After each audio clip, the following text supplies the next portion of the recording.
This channel is made possible by viewers like you. My viewers, subscribers, and patrons greatly help to keep this channel going. I wouldn't be here today if it wasn't for all of you. Please make sure to subscribe so you don't miss any uploads. And if you'd like to go the extra mile, please check out my Patreon page. For just $1 a month, you'll get access to what I'm working on, previews of upcoming content, and even early videos, along with other tier options for those that are interested. Thank you, and now on to the video. When it comes to the Yakuza series, I have sadly never sat down and played all of them. It's a series that I wish that I've played all of them in order to take them all in. I played the two available on the PS2 along with Yakuza 0. I have loved each entry that I have spent time with, and these always seem to be games that I never regret sinking all of that time into. They scratch that itch of having a more action-focused combat system, along with plenty of optional quest lines to enjoy. I don't know what specific genre most of these games are, but I think action-adventure RPG does a good job to sum it all up. I had the opportunity to dive into the newest entry released earlier this year, Like a Dragon Ishin, and even after just some time with it, this entry as well expertly pulls me in and does not let go. So let's briefly dive into it today.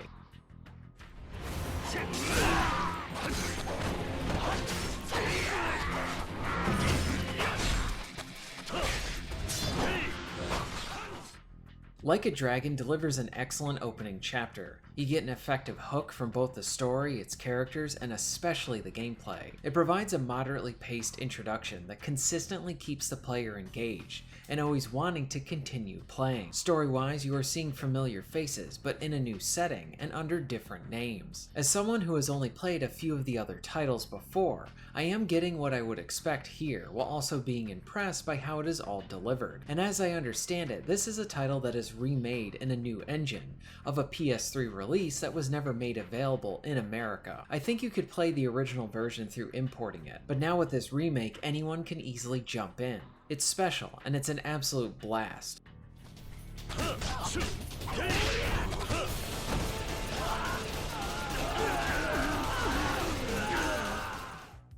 I really love how the combat very much is Yakuza in feudal Japan. You get into fights with bad guys, and you need to use all manner of moves and weapons to survive each encounter. Something a friend of mine said a long time ago about the combat system in these games is that it feels like the next evolution of Streets of Rage or something like that.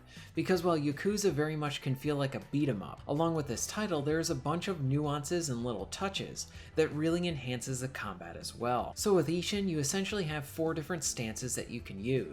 You have your bare hands, and this feels more like the traditional combat for Yakuza that I'm used to. Then you have the one dedicated to your sword, another is just for your pistol, and then you have one that lets you use both your sword and pistol at the same time. All 4 of these feel very different from each other and allow for different options. For example, while bare-handed, you can grab onto enemies and even throw them around. Your blades are really deadly, and your gun gives you some much-needed range, along with being able to fire off some special ammo, while using the stance that allows you to use your sword and gun at the same time. I found this to be a bit better for dealing with lots of enemies at once, like if you're getting surrounded. But with the 4 different stances, I'm not sure if later on you unlock more, but with the 4 you have here, there's a lot of options for personalization in how you tackle each of the combat encounters. For example, I may want to focus on using my blades, while another person may want to solely rely on their bare hands for most of the fights. This keeps things interesting and means that there is a uniqueness that each player brings from playing this game.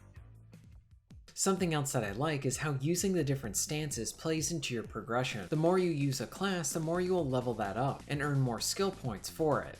You do have an overall level and points that you earn from that you can put into any class tree, but I like how you are essentially rewarded for the more time that you put into an individual class. Story-wise, the first chapter is just great. The first opening cutscene is really well done from a stylistic standpoint, as most of it is in first person and features some good action as well. Then we really start getting into the story. Our hero returns home from training, meets back up with his adoptive father and brother, and then gets involved in a plot that eventually does not work out as it was initially intended. Kazuma, or Ryuma as he is known in this game, is framed for murder, and he is now trying to find the man responsible. There's some nice little touches that I think really add to the story. For example, all of the dialogue feels very modern, just like any other Yakuza title. They don't talk like they would in the old samurai days, or at least how you would think. It honestly all works and fits well for the game because it's all in line with all the other Yakuza titles. Another nice touch is that during some of the dialogue sequences, you can hit a button and get some background on some lore-related elements